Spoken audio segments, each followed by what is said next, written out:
안녕하십니까. 고려대학교 전기전자공학부 통신네트워크 RF 분야의 김중헌이라고 합니다. 오늘 이 자리를 빌어서 고려대학교 전기전자공학부 학생들에게 통신네트워크 RF 분야에서 진행되는 연구의 일부를 소개할 수 있어서 저는 굉장히 영광스럽고 중요한 자리라고 생각합니다.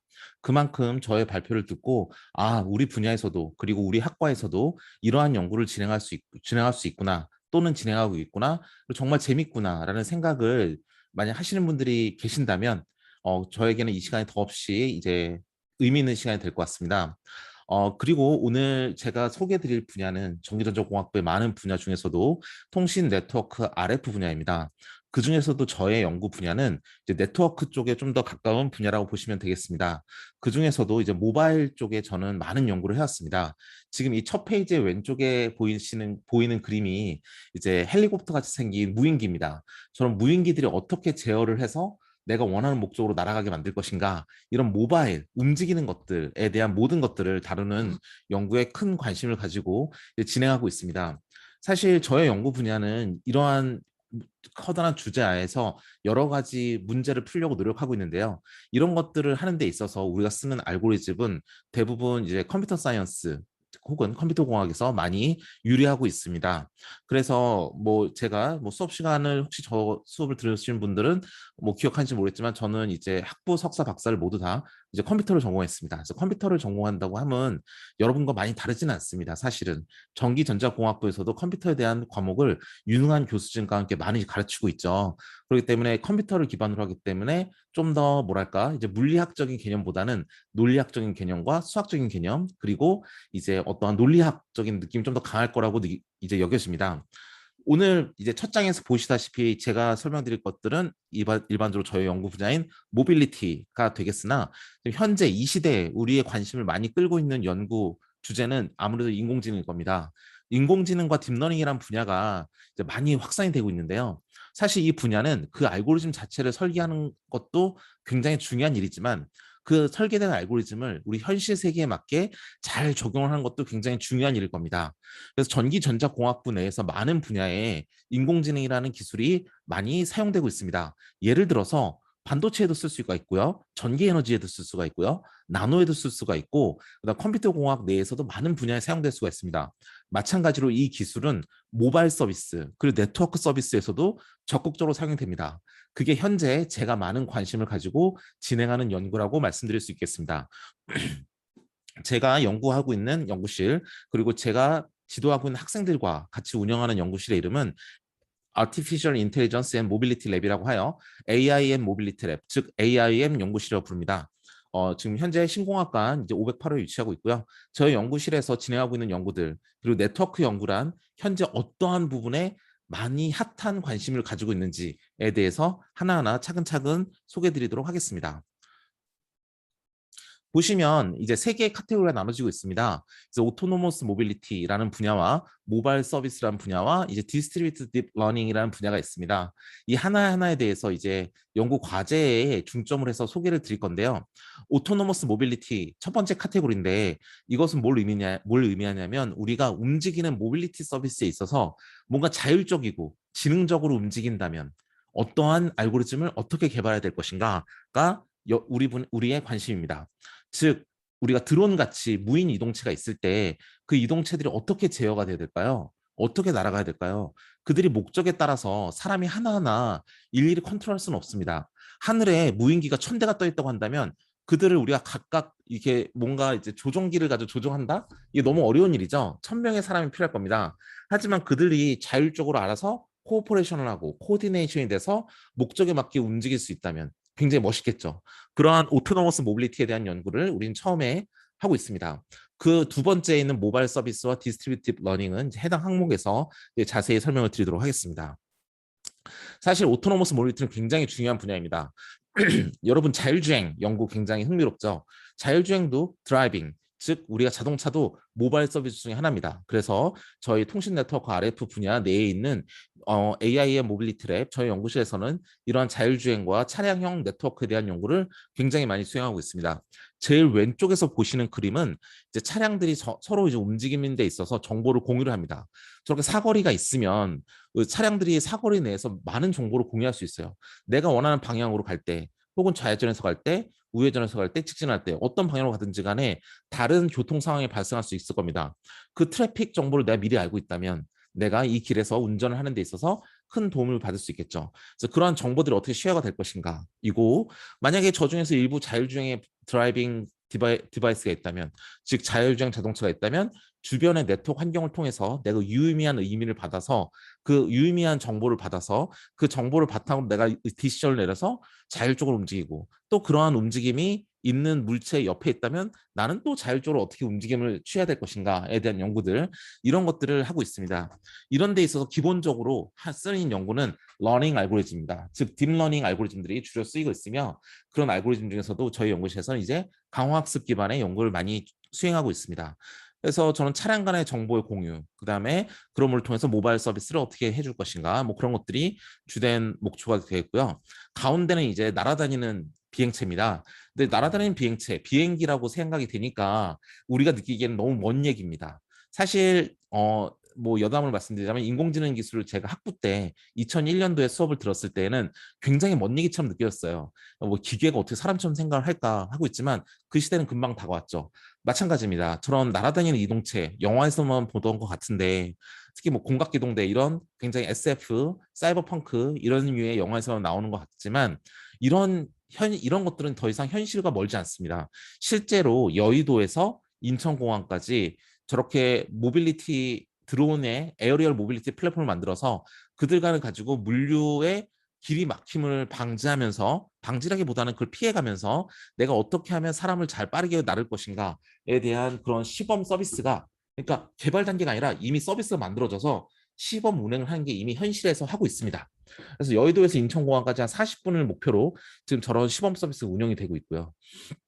그래서 에어리얼 모빌리티라고 부르고, 미국 나사에서 나온 문서에서는 얼반, 즉 도시에 있는 얼반 에어, 도시에 있는 공중에 있는 모빌리티라고 불러서 얼반 에어 모빌리티에서 UAM이라고 부릅니다. 그래서 미국에서는 UAM이라는 기술로서 불리는데요. 이런 것들은 굉장히 많이 활성화되어 있습니다.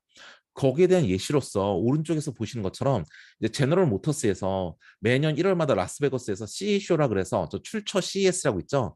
컨슈머 일렉트로닉스 쇼인데, 저런 전자제품을 만들어서 야 우리 회사는 올해 이런 전자제품을 만들어서 이제 사업을 할 거야, 연구 개발을 할 거야라는 걸 발표를 합니다. 전 세계에서 전자회사들이 와서 이제 이 당대에 우리가 이 시대에 어떠한 제품과 어떠한 기술을 개발할지를 다 이제 프레젠테이션을 하는데요. 플라잉 카라는 걸 가져왔어요. 제너럴 모터스라는 회사에서. 제너럴 모터스라는 자동차 회사는 미국에서 굉장히 유명한 회사인데, 그 회사도 이미 우리가 이 그라운드 모빌리티, 즉 땅 위를 달리는 자동차 시장은 이미 포화 상태다. 그리고 어느 정도 왔으니 에어리얼 모빌리티에 대한 서비스를 이제 새로운 신사업 영역으로 개척하려고 하고 있습니다. 그럼 저런 게 우리 자동차 회사 가는 친구들 보면 기계과 회사 출신들이 많은데, 기계과 물론 좋은 과고 굉장히 필요한 분야긴 하지만 자동차가 과연 기계과만의 영역일까요? 그건 아닙니다. 요즘은 AI 기술, 텔레매틱스 기술, 그다음에 자율주행 기술, 그다음에 통신 기술, 이런 것들이 다 차량형에 들어가기 때문에 이미 현대자동차 같은 회사에서도 우리 전기전자공학부 학생들에 대한 굉장히 많은 수요가 있습니다. 그래서 이런 플라잉카 같은 경우도 물론 저런 기구라든지 공기 역학적인 관점에서 연구를 한다면 기계공학 출신들이 많이 필요하겠지만, 그와 더불어 우리 전기전자공학부 학생들도 저것들을 어떻게 AI 기술을 개발을 해서 우리가 정말 안전하게 그리고 원하는 방향으로 빠르고 효율적으로 보낼 수 있을 것인가 하는 연구와 기술 개발을 할 수 있습니다. 이걸 위해서 필요한 기술은 밑에 보는 두 가지가 되겠는데요. 스테빌라이즈드 컴퓨팅이라고 해서 이런 거 전체가 다 움직이는 건 컴퓨팅 기술을 기반으로 하는데, 안정화되게 서비스를 우리가 제공할 수 있는 그런 컴퓨팅 기술이 필요하고, 그다음에 보안도 필요합니다. 요즘 뭐 테슬라 자동차를 해킹하는 법, 뭐 이런 연구도 굉장히 많이 되고 있어요. 그러니까 이런 보안이란 기술도 네트워크 보안, 즉 우리가 디도스 어택이나 인터넷상에서의 인터넷을 다 끊어버린다든지, 뭐 이런 네트워크 기반의 보안도 우리 통신 네트워크 RF 분야의 주된 연구 분야 중에 하나입니다. 즉 여기에서도 보안이 만약 깨진다면 내가 비행기를 타고 날아가다가 갑자기 해킹을 당해서 내가 원하지 않은 곳으로 날아갈 수도 있고, 제가 어떻게 불의의 사고를 당할 수 있는 겁니다. 이것처럼 보안에 대한 기술도 굉장히 연구를 해야 될 부분이고, 우리 앞으로 굉장히 전망이 높은 분야를 할 수 있습니다. 그래서 이제 저 연구실에서 하는 연구 중에서 하나는 이제 최근에 나온 연구인데요. 이런 UAV들, 드론들이 날아다닌다고 할 때 얘네들이 드론들은 일반적으로 이제 배터리 시간이 1시간 이상 버티지 못한다라고 하고 있습니다. 그래서 우리 전기전자공학부 전기에너지 트랙에서도 이런 에너지에 대한 연구를 많이 하고 계시죠. 그래서 그런 교수님들께서 많은 연구 성과로서 이제 드론에 들어가는 배터리를 수명을 늘리는 역할도 하고 있지만, 사실 그와 더불어서 만약에 드론에서 에너지가 다 닳았다면 우리는 어떻게 충전을 받을 것인가? 그래서 공중에서 우리가 이제 충전 이런 EMS라 해서 에너지 매니지먼트 시스템 근처로 가서 무선 전력 통신으로 우리가 충전을 받아서 이제 운영을 하게 한다면 어떤 드론이 어느 시간에 어떤 충전 타워에 가서 충전을 받아야 될 것인가에 대한 알고리즘을 설계해야 되겠죠. 그리고 이러한 충전기들은 이제 드론들에게 에너지를 나눠줄 때 충분하게 에너지를 확보해야 되기 때문에 외부에서 얼마만큼 값이 쌀 때 사올 것인가, 주변에 있는 충전기들과 에너지를 어떻게 공유할 것인가를 이제 인공지능으로 풀어냅니다. 그래서 이제 심층 강화학습으로 이제 풀어내는데요. 이제 그러한 부분에 대한 연구를 하고 있고, 최신 이 연구 결과로서 이제 좋은 저널지도 출판할 만큼 저희 연구실에서는 활발한 연구를 진행하고 있습니다. 그와 더불어 이제 드론들이 있다면 이 드론들이 이제 각자 이제 날아다닐 때 이제 각자 원하는 방향으로 날아갈 겁니다. 근데 얘네들이 다 동일한 AI를 가지고 있다면 동일한 방향으로만 다닐 건데, 얘네들이 각자 코오퍼레이션하고 코디네이션이 돼서 서로 정보를 공유하면서 내가 원하는 방향으로 날아가지만 서로 이제 분산돼서 날아가서 얘네들이 좀 더 넓은 영역을 감시할 수 있다면 훨씬 더 우리가 이제 안전한 서베일런스 시스템 구축할 수 있겠죠. 즉 어떠한 감시 체계를 구축할 수 있습니다. 예를 들어서 강원도 산골짜기에서 불이 났다고 한다면 그걸 감시해야 되는데 우리 사람들이 항상 거기 들어가 있을 수가 없잖아요. 뭐 인터넷도 안 되고. 그러니까 그럴 때는 저는 드론을 날려줘서 주기적으로 감시를 하는 시스템을 구축한다고 한다면 얘네들이 계속 몰려다기보다는 좀 멀리 떨어져서 더 많은 영역을 감시할 수 있게 만드는 게 더 좋겠죠. 그래서 그런 시스템을 만들어주기 위한 연구를 또 우리 통신 네트워크 RF 트랙에 저희 연구실에서는 계속 수행하고 있습니다. 그와 더불어 아까 말씀드렸듯이 드론 택시가 있습니다. 사람들이 하늘을 통해서 이제 택시가 날아다니면서 이제 사람들을 태우고 내리고 그래요. 근데 이거는 좀 어려운 문제입니다. 왜냐 하면 내가 날아다니고 있어요. 제가 지금 자율주행을 하는 드론이에요. 제가 승객들을 태우고 날아가고 있어. 강남으로 가고 있어요. 그럼 주변에 사람들이 막 있어. 나도 태워줘. 나도 드론 택시 서비스를 쓰고 싶어요 하고 뭐 카카오 택시 부르듯이 딱 불렀어요. 그러면 딱 그 사람이 가고 싶어하는 목적지가 제 드론을 타고 있는 승객들의 목적지와 비슷해야 얘를 태우겠죠. 비슷하지 않으면 태우면 안 되죠. 왜냐하면 멀리 돌아가게 될 테니까. 이런 것들도 고려해야 되고, 또 택시 하나를 타는 이제 그 승객들의 개수래 명수도 정해져 있습니다. 뭐 총 4명을 넘을 수 없다. 뭐 이런 게 있기 때문에 무한정의 사람을 태울 수도 없어요. 이런 걸 고려하면서 우리가 서로 코오퍼레이션하고 코디네이션이 돼서 더 많은 사람에게 서비스를 해주는 그런 기술을 개발해야 될 것입니다. 거기에 대한 게 우리가 보는 왼쪽이에요. 보시다시피 지금 파브가 주로 이제 미국에 쓰는 용어인데 Personal Aerial Vehicle, 그래서 이제 개인용 비클 차량 같은 것인데 에어리얼입니다. 즉 공기 중을 날아다니면서, 즉 대기 중을 날아다니는 거예요. 즉 이런 기술이 이제 굉장히 대중화됐어요. 사실 여담으로 말씀드리자면 저는 이제 미국에서 박사 받기 전에 이제 LG전자에서 3년을 다녔는데 이제 연구소에 있다 보니까 연말마다 이제 특허를 많이 쓰라는 요청을 받습니다. 이제 대기업 연구소에서는 이제 특허 같은 것도 어느 정도 실적이 되기 때문에 여러분들도 그렇지만 특허를 많이 쓰게 돼 있어요. 근데 특허팀에서 맨날 할 말이 뭐냐면, 아 제발 특허 쓸 때 이게 쓰기 싫어서 억지로 쓴 티가 나는 것들, 예를 들어서 뭐 하늘을 나는 자동차 이런 거 좀 쓰지 말라고 말은 하지만, 예시를 써 있지만 이제 그게 현실이 된 세대에 우리는 살고 있는 겁니다. 이제 이런 모빌리티 디바이스들이 하늘을 날아다니면서 어떻게 길을 우리가 확보를 해야 더 많은 사람들을 서비스해 줄 수 있을 것인가입니다. 왼쪽에 보시면 대략 20여 명의 사람이 있다고 할 때 여기 1명, 2명, 뭐 그다음에 여기 3명, 3명 정도죠. 뭐 3명 정도만 빼고는 나머지 사람들은 대부분 다 파브의 서비스를 받고 있어요. 근데 오른쪽을 보시면 이건 지금 우리가 강화학습을 쓰지 않는 상태인데, 그러면 각자 거의 비슷하게 돌아다니기 때문에 여기 보시면 같이 나머지 영역에 있는 절반 이상의 사람들은 서비스를 못 받고 있어요. 이것처럼 우리가 AI 기술을 사용해서 이 에이전트들끼리 서로 코퍼레이션과 코디네이션이 된다면 우리가 안정적으로 많은 사람들이 원하는 서비스를 해줄 수 있는 자율적인 알고리즘을 개발할 수 있다는 겁니다. 정말 재밌지 않겠습니까? 아직 여러분들은 이제 인공지능에 대한 기본 기술을 아직 모르고 계신다면 저게 가능할까?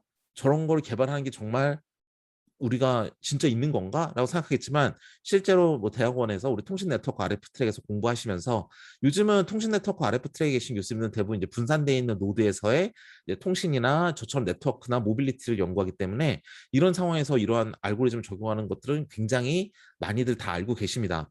그럼 이런 기술이 우리가 좀만 더 열심히 공부를 해서 한 1년 정도 공부를 하면 이런 자율적인 알고리즘을 개발한다는 건 크게 어렵지 않다는 것도 저희 트랙에서는 많이 배울 수 있는 부분이라고 이제 말씀드릴 수 있겠습니다. 말씀드렸지만 모바일 그러면 모바일 움직이는 거죠. 근데 그러면 우리 핸드폰 제가 박사할 때는 그래서 핸드폰을 많이 연구했어요. 핸드폰이나 모바일 클라우드 컴퓨팅 이런 걸 많이 했었습니다. 그런데 요즘에 모바일 그러면 핸드폰도 당연히 중요한 연구 분야죠. 스마트폰이. 하지만 그것뿐만 아니라 좀 더 나아가서 자율주행에 대한 연구도 굉장히 많습니다. 자율주행이라 함은 저런 자동차들이 사람이 없을 때 자기가 사람처럼 움직일 수 있는 거예요. 그래서 현재 스테이트 정보인 현재 상태 정보인 센서 정보를 받아옵니다. 자동차 전방 카메라에서 읽어드리는 전방의 스냅샷, 그리고 라이다 센서, 밀리미터 웨이브 센서 같은 자동차에 있는 센서를 통해서 읽어드리는 정보, 이제 그런 걸 가지고 정보를 다 모았을 때 과연 이 자동차는 김중원이라는 사람이 지금 당장 운전을 하고 있지 않더라도 내가 이 핸들을 어떻게 움직이고 브레이크를 얼마만큼 잡는 액션을 취해야 내가 안전하게 이 차량을 목적지까지 옮길 수 있을 것인가를 연구하는 게 자율주행이 되겠습니다. 지금 그런 것에 대해서 연구를 하는 것이고요. 사실 여기에 대해서 좀 더 디테일하게 얘기를 하자면 반자율주행도 있고 풀 자율주행, 완전 자율주행도 있습니다. 반자율주행이라 함은 이제 사람이 있긴 있는데 중간중간 운전을 하지 않고 자동으로 운전을 하는 거예요. 사실 이게 앞으로 갈수록 점점 더 수요가 많아질 겁니다. 지금 당장만 필요한 게 아니라 여러분이 만약에 자율주행을 전공하셨다면 뭐 석사나 박사를 마치고 혹은 뭐 여러 가지 공부를 하신 후에 기업체에 가셨거나 연구를 하신다면 앞으로도 더 이런 연구가 많을 거예요. 왜냐? 사람의 인구수는 점점 줄어들고 있어요. 근데 우리 지금 고령화 사회라서 점점 나이 드신 분들이 많아지고 있습니다. 2050년이 되면 전 세계 인구의 6분의 1이 65세 이상이 될 거라고 예상하고 있어요. 그럼 65세 이상이신 분들이 운전을 고속으로 한다고 하면 가끔씩 어느 정도는 이제 집중력을 잃거나 그러실 수 있기 때문에 그럴 때마다 그 상황을 인지해서 자율주행 모드로 간간히 바꿔줄 때가 있습니다. 즉 자율주행 기술은 아직은 어떤 분들은 야 그건 너무 먼 얘기 아니냐? 사람이 없는데 그 차가 혼자 움직여 하겠지만 이거는 그런 기술을 따지기 떠나서 인류가 반드시 몇십 년 내에 반드시 구현해야 될 기술이에요. 그렇기 때문에 이러한 기술을 위해서 많은 연구와 노력과 투자가 이루어지고 있고 이런 걸 전공하신 분들은 우리 향후에 연구를 해나감에 있어서 이제 굉장히 많은 발전 가능성이 있고 이런 것의 연구가 꾸준히 발전하고 투자가 이루어질 거라는 건 믿어 의심치가 않습니다. 해서 이런 분야를 연구하셔도 굉장히 좋습니다. 그래서 자율주행도 자율주행인데 뭐 그런 것도 있습니다. 차량이라는 게 이런 시나리오도 테슬라에서 있었는데 저도 기억은 완벽한 시나리오를 기억하진 않지만 여러분이 운전을 끝나고 집에 가서 쉬고 계신다. 즉 낮에 회사에서 일하다가 밤에 퇴근해서 내 자동차를 넣어놓고 난 집에서 쉬고 있어요. 그럼 자동차를 밤 시간 동안 우리 차고에 가만히 쉬게 하는 게 왠지 낭비 같죠. 그러면 걔가 자율주행 모드로 딱 해놓으면 걔가 혼자 나가서 택시 운전을 하던 뭘 하던 경제 활동을 해가지고 오고 아침에 출근 시간 전까지 내 차고에 가만히 있다 그러면 완전 땡큐죠. 와, 돈 벌어다 주는 자동차. 내가 집에 6시에 퇴근해서 6시부터 다음날 아침 뭐 8시까지 즉 한 14시간 동안 나 집에서 놀고 있는데 그 시간 동안 차에 나가서 뭐 택시 한 두 탕 뛰고 와가지고 돈 벌어서 왔다. 너무 좋잖아요. 이것처럼 완전 자율주행 기술도 요즘 굉장히 많은 사람들이 관심을 받고 있어요.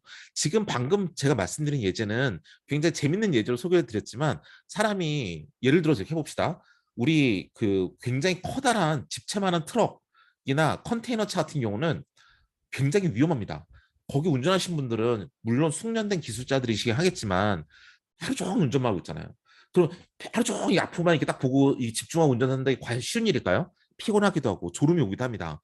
특히 이제 미국 같은 나라가 투자가 많이 이루어지고 있는데 LA 서부 끝자락에서 뉴욕까지 동부 끝자락까지 한 7일 걸립니다. 7일 동안 진짜 점근선처럼 생긴 고속도로를 이러고 달리는 거예요. 사람이 혼자. 이게 사람이 할 짓입니까? 아니죠.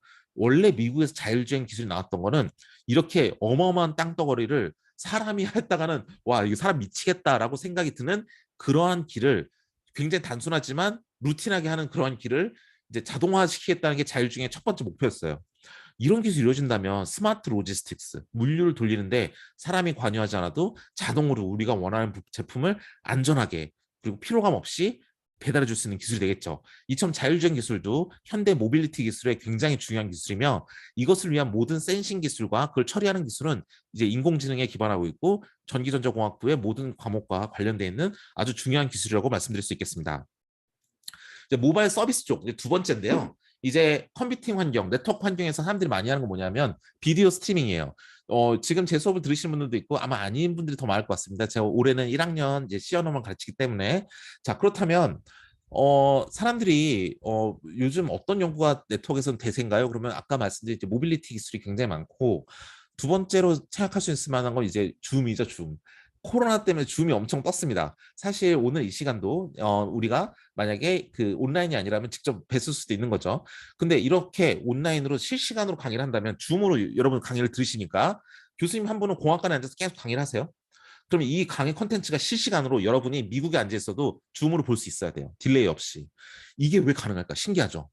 인터넷이라는 기술은 인류의 역사상 만든 최고로 많은 사람이 쓰는 시스템이에요. 전 세계 사람이 거의 대부분 다 쓰고 있잖아요. 전 세계 70% 인터넷 쓰고 있는데 전 세계 인구는 70억입니다. 자, 한 번에 이 순식간에 49억의 인구가 동시에 쓰는 시스템이다. 어마어마하죠. 그리고 완전 자율형이야. 어느 하나가 망가졌다 해서 저 브라질에 있는 애가 인터넷이 안 된다고 하진 않아요.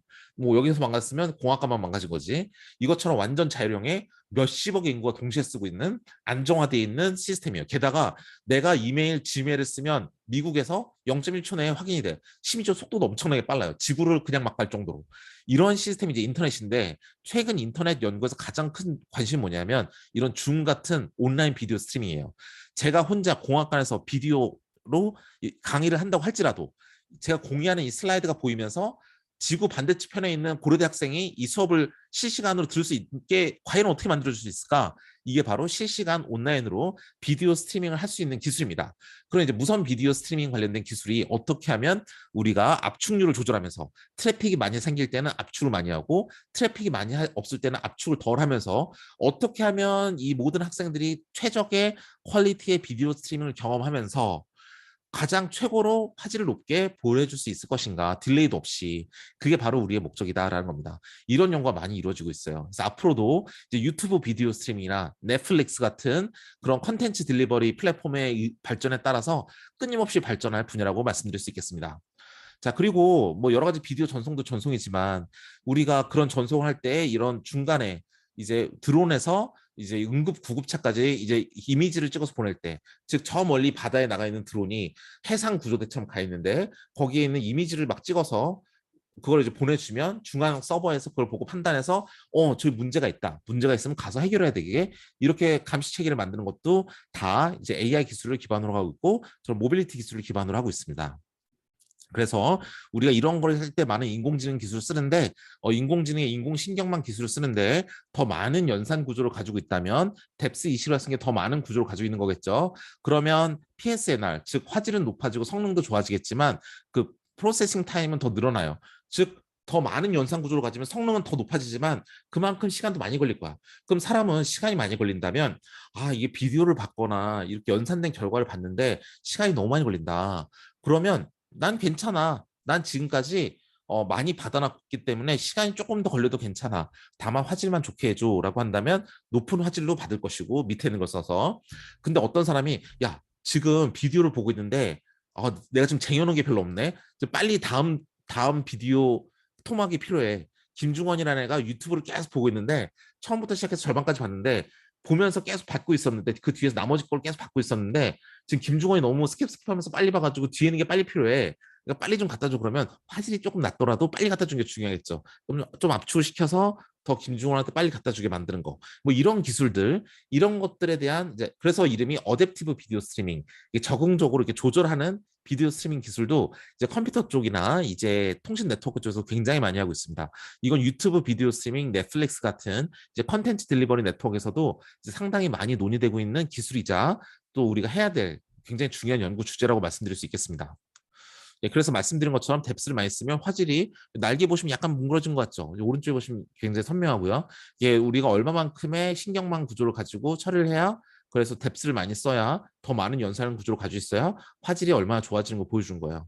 항상 좋은 걸 받겠다고 한다면 항상 큰 양의 데이터를 받아야 되기 때문에 항상 시간이 많이 걸려요. 어떨 때는 빨리 내가 봐야 될 때가 있어. 그럴 땐 순식간에 화질을 낮추더라도 빨리 가져와야 돼. 뭐 이렇게 우리가 어떠한 기준에 의해서 얘네들 자동으로 화질을 조절하면서 내 서비스를 향유하는 김중원의 입장에서 가장 고품질의 서비스를 받을 수 있을 것인가가 얘 연구 목적이 되겠습니다. 예, 그런 걸 설명하고 있는 거고요. 네, 여기도 마찬가지입니다. 그래서 인공신경망 ANN이 아티피셜 뉴럴 네트워크 그래서 인공신경망이 되겠는데요. 뭐 어떤 거는 굉장히 빠르게 연산하지만 low accuracy, 즉 accuracy는 낮습니다. 어떤 구조 ANN 프레임워크 N번째는 하이 accuracy, 굉장히 정확도가 높아서 복잡하게 생겼지만 따라서 좀 느리겠죠. 얘네들을 어떻게 하면 잘 선택하면서 해야 내가 지금 실시간으로 들어오는 비디오들을 내가 정말 적합하게 사용자 관점에서 정말 의미 있게 잘 처리를 해줄 것인가에 대한 연구를 하는 게 여기에 주된 포인트라고 할 수 있겠습니다. 이것도 마찬가지고요. CCTV가 있다고 한다면 우리 CCTV에서 받아들이는 스트리밍이 있으면 얘네들을 쭉 보면서 여기에 내가 찾는 사람이 있나 없나라는 걸 이 뒤에서 페이스 아이덴티피케이션에서 처리해주게 만드는 이런 구조를 만드는 것도 굉장히 중요한 연구 분야라고 말씀드릴 수 있겠어요. 자, 마지막으로는 이제 분산 딥러닝입니다. 사실 딥러닝은 사람들이 딥러닝을 하려면 컴퓨터과를 가야지 라고 생각하겠지만 천만의 말씀입니다. 딥러닝은 대부분 그 알고리즘 자체는 여러분께서 제어 이론이나 아니면 컴퓨터 공학에서 많이 나왔죠. 하지만 이제 그게 딥러닝에 좀 더 고도화된 모습이 가게 되면 분산해서 학습을 해야 될 경우가 있어요. 하나의 컴퓨터에서 학습을 다 못하고 여러 개의 컴퓨터에서 나눠서 학습을 한 다음에 그 결과를 다 모아야 되는 경우가 있습니다. 그러면 하나가 아니라 여러 개에서 처리한 다음에 네트워킹을 통해서 그들 간의 정보를 공유해서 하나에 모으게 되니까 결국엔 이거 역시 통신 네트워크 RF 연구 분야에 이제 들어오는 부분이 되겠습니다. 그러한 이제 딥러닝 연구에서 그 좀 약간 상위 레벨에서 고급 기술로서 이제 분산 딥러닝은 저희 통신 네트워크 RF의 연구 분야와 커다란 관련이 있다라고 말씀드릴 수 있겠어요. 자, 그런 게 왜 필요하냐? 근데 이 드론들이 각각 있는데 얘네들이 데이터를 다 모아서 학습을 시킨다라고 한다면 딥러닝을 한다고 한다면 다 데이터를 다 모아야 되는데 얘네들 지금 1시간도 못 떠다니는 에너지가 나약한 애들인데 얘네들이 데이터를 다 모은다? 근데 실시간으로 카메라로 막 찍고 있는데 얘네들 다 계속 모아주는 일까지 해야 된다? 엄청 부담되겠죠. 그러니까 어떻게 한다? 내가 알아서 방금 찍은 건 내가 처리한 다음에 내 결과만 줄 테니까 그거 가지고 너희들이 잘 취합을 해 이겁니다. 즉 학습을 할 때 데이터를 다 모아서 해야 되는데 각자 알아서 한 다음에 결과만 취합한다라는 게 연합학습, 즉 얘네들이 분산되어 있는 애들이 연합을 해서 학습을 한다 해서 연합학습이라고도 부르고 이걸 영어로 federated learning 이렇게도 부릅니다. 이제 모바일에서 이렇게 하는데요. 모바일만 있는 건 아닙니다. 병원 같은 데서도 있어요. 병원이 환자가 김중원이라는 사람이 A라는 병원에 가서 엑스레이를 찍었어요. 근데 그 엑스레이 정보를 학습을 하겠다고 이제 환자의 이제 어떠한 질병이 있는지 없는지를 판단하는 AI를 만들겠다고 그 데이터를 요구해서 가지고 있으면 그 A라는 병원에서 김중원 엑스레이를 뽑아야 되는데 이거는 의료법 위반입니다. 왜냐하면 김중원 개인정보가 유출됐으니까. 그래서 왼쪽은 뭐 효율성이 아니라 법 제도에 의해서 아예 막혀 있어요. 병원은 환자의 개인정보를 유출할 수 없다. 그러니까 각각의 병원에 있는 환자 정보를 다 모아서 학습한다? 법으로 안 돼 있어요. 즉 법 제도적으로 안 돼 있거나 아니면 원래 그게 비효율적이면 우리가 다 모아서 학습한다는 게 사실 어려운 얘기예요. 뭐 우리가 딥러닝 처음 배울 때는 다 모아서 학습한다. 뭐 그렇겠지라고 생각하지만 이게 현실에서는 되게 어렵다는 말이죠. 그러면 각자 병원에서 학습을 한 다음에 그 결과를 잘 취합을 해서 더 좋은 모델을 만들어야 되는 상황이 오는 겁니다. 따라서 이렇게 분산되어 있는 애들끼리 어떻게 하면 우리 학습된 결과를 잘 모아서 다 모아줄 것인가에 대한 연구도 굉장히 중요한 연구예요. 즉 딥러닝 고급 연구 중에서 한 분야인데 이 분야가 굉장히 최근에 많은 인기를 얻고 있고 이 분야에 대한 실효성도 굉장히 높습니다. 지금 많은 사람이 지금 달려들어서 연구하고 있는 중요한 분야예요. 그래서 이제 각각이 핸드폰이라 친다면 디바이스 1부터 시작해서 왼쪽에 디바이스 K까지 쭉 나란히 있죠. 그럼 얘네들은 어떻게 합니까? 각각의 모델이 있어요. 로컬 모델이라고 지금 신경망처럼 생긴 것 밑에 W1부터 시작해서 W 서브 K까지 이제 K가 있습니다. 각각 알아서 학습한 다음에 얘네들이 오른쪽에 엣지 서버라 부르는 기지국으로 그 모델을 넘겨줘서 이 기지국이 다 통합을 해서 글로벌 모델을 만들어내요. 그런데 밑에 빨간색 박스를 보면 애그리게이션, 그래서 걔네들을 다 평균을 내버립니다. 즉 1, 2, 3, 4, 5 다섯 개 핸드폰이 각자 학습을 한 결과를 서버에 모아주면 서버들은 그 값을 평균을 내서 글로벌 모델을 만들어요. 뭔가 좀 너무 간단하고 좀 저래도 돼? 싶지만 일단 방법이 없으니까 이걸로부터 모든 연구가 시작이 됐습니다. 언제? 밑에 보시다시피 2019년부터 시작이 됐어요. 즉 이런 연구가 시작된 지는 거의 2, 3년밖에 안 됩니다. 즉 많은 사람이 아직도 달려들어서 이런 상황에서도 어떻게 하면 효율성을 높일 수 있을까에 대해서 끊임없이 고민을 하고 있어요. 그래서 어떤 사람들은 이렇게 평균만 하지 말고 여기 그냥 W를 그냥 빨간색 박스에서 보신 것처럼 W를 그냥 평균 내는 게 아니라 대문자 D를 붙이네요. 그럼 대문자 D가 뭐지? 라고 보면 이 3번째 라인을 보시면 split local data D sub i라고 해서 to mini batch of size capital B, 즉 내가 몇 개의 데이터로 학습을 했냐를 가중치를 붙여버려요. 난 1000개의 데이터를 했어 라고 하면 쟤는 좀 믿을만해. 한 개의 데이터를 학습했어 그러면 야 겨우 한 개 가지고 너 학습한 거야? 넌 좀 믿을만하지 않아. 난 100만 개로 했어. 그럼 오씨 네가 짱이야. 그러면서 그 몇 개의 데이터를 학습했는지를 가지고 가중치를 둬서 그러한 모델에게 좀 더 많은 우선순위를 둬서 학습을 하겠다라는 게 이제 여기 보시는 웨이티드 에버리징이라는 기술이 되겠습니다. 이런 식으로 많은 기술이 요즘 많이 나와 있어요. 그리고 어떤 기술이 있냐면 이건 저희 연구실이 이제 서울대학교 의과대학이랑 같이 하고 있는 연구입니다. 그래서 저희 연구실은 이제 뭐 홈페이지라도 한번 와보시면, 그러니까 전기전자학부 홈페이지 가서 저 연구실 홈페이지 링크를 따고 들어오시면, 아니면 여기 밑에 가시면 여기 닥터 중헌김 이 슬라이드 제일 왼쪽 아래에 https 한 다음에 // 중헌.github.io 들어가면 여기가 제 홈페이지거든요. 여기 들어오시면 저희 연구실 홈페이지가 있어요. 그 링크를 타고 들어오시면 거기 프로젝트에 보시면 저 연구실에 한 프로젝트들이 다 있습니다. 보시면 이제 서울대 의대랑 같이 하는 연구가 한 3, 4개가 있는데 대부분 다 아까 말해드린 의료 딥러닝이에요. 즉 의료 딥러닝은 대부분 분산되어 있기 때문에 그들 간의 네트워킹에 대해서 연구를 같이 하는 겁니다. 자, 의료 AI를 만드는데 뭐냐면 딥러닝 구조가 노란색의 인풋을 넣고 이게 녹색의 구조를 쫙 거쳐서 마지막 주황색까지 나와야 이게 하나의 딥러닝 구조인데, 그렇게 만들지 말고 그리스 신화에 나오는 켈베우스 머리가 3개인 강아지 그것처럼 이 첫 번째만 쫙 나눠줍니다. 그러면 메디컬 데이터라고 해서 병원이 1부터 M까지 M개가 있는데 각각의 병원에서 전체 모델을 다 가지고 있으면 얘가 데이터가 그대로 나간 것도 안 되죠. 그럼 개인정보 보호 위반이니까. 그러니까 네트워크를 중간까지만 학습시키고 보내요. 그럼 중간 결과를 보내기 때문에 내 데이터를 그대로 유출하지 않았어. 그래서 의료법 위반도 아니야. 그런데 결국에는 중간이라도 어느 정도 처리된 거를 하나로 모으기 때문에 위에 센트럴라이즈 서버를 하기 때문에 그 뒤쪽에 있는 녹색 히든 레이어 2번부터 N번까지는 다 전체 정보를 가지고 학습하는 거랑 똑같아요. 그러니까 내 각각의 병원은 개인정보를 오롯이 노출하지도 않았고 센트럴라이즈 서버 입장에서는 결국에는 어느 정도 압축된, 어느 정도 변형되긴 했지만 그 데이터를 다 가지고 학습을 하니까 성능은 높아지겠죠. 이런 것을 이제 뉴럴 네트워크를 나눴다 그래서 보시다시피 스플릿 러닝이라고 부릅니다. 스플릿, 분할했다. 그래서 분할 학습 이렇게 부르는 기술입니다. 그래서 이 스플릿 러닝을 하면 이게 오리지널 데이터가 이렇게 생겼다 하더라도 이 첫 번째 L 서브 1의 이제 컨볼루션 2D와 풀링 레이어를 거친 이 결과를 보면 이제 차이인지를 유추할 수 없을 정도로 이제 개인 정보가 유출되지 않아서 이제 유출됐다 하더라도 이렇게 보이니까 이게 원래 어떻게 되는지 모르는 거죠. 유출이 안 된 거죠. 그래서 이렇게 하고 이제 정확도도 원래 그냥 통으로 다 하면 오른쪽에 테이블에 보시다시피 제일 위에는 72%의 정확도가 나야 되지만 뭐 첫 번째 레이어 1까지만 공유하는 건 68.1%로서 한 2%만 손해를 보면서 우리는 개인정보를 완벽하게 보호할 수 있는 그런 딥러닝 분산 구조를 만들었다라고 보시면 되겠습니다. 이런 것도 우리 네트워크 연구에서 많이 하는 분야예요.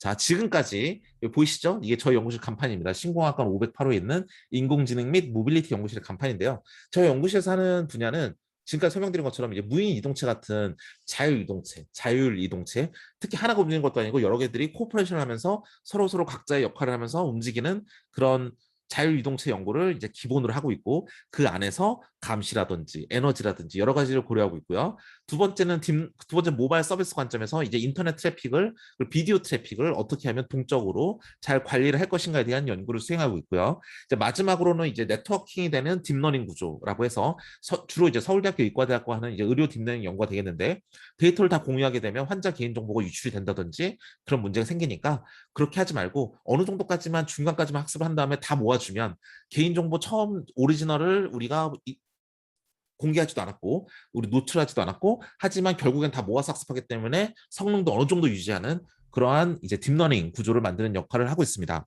지금까지 간단하게 저희 연구실의 연구 분야를 소개해드렸는데요. 여러분께서 좀 더 궁금한 점이 있으시거나 그리고 굳이 우리 연구실뿐만 아니라 우리 고려대학교 전기전자공학부 통신네트워크 RF 분야는 정말 우수한 연구진으로 구성되어 있는 세계적인 연구진이라고 저는 자부하고 있습니다. 그래서 저희 통신네트워크 RF의 전반에 대해서 궁금한 점이 있으시다면 바로 이메일로 연락을 주셔서 뭐 여쭤보신다면 제가 상세히 답변을 드리도록 하겠습니다. 오늘 귀중한 시간 감사드리고 다시 한번 말씀드리지만 이제 고려대학교 전기전자공학부 같은 이 우수한 인재들을 양성하는 그런 학과에서 여러분들 모시고 이렇게 저희 내부적인 연구 분야로서 통신 네트워크 RF 분야에서 또 그 중에서도 이제 모빌리티와 네트워크 연구에 대해서 소개할 수 있는 시간을 가져서 진심으로 감사하게 생각합니다.